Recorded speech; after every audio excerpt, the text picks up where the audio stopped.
জেনে নিন কোন পাতার রস কোন রোগের মহা ঔষধ। 1. পেঁপে পাতা। পেঁপে পাতার রস খেলে শরীরে রক্তের পরিমাণ বাড়ে।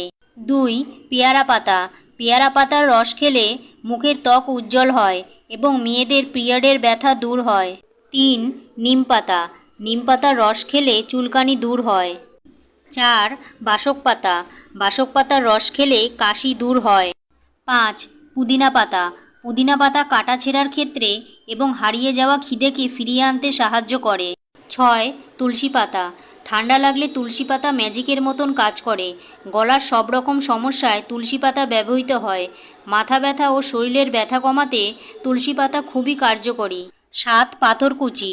কিডনি এবং গলগণ্ডের পাথর অপসারণ করতে সাহায্য করে। 8. অ্যালোভেরা। অ্যালোভেরা কাশি, দুর্বলতা, হাঁপানি, জন্ডিস, ব্রেন এবং পেটের যে কোনো রোগ নিরাময়ে ব্যবহৃত হয়।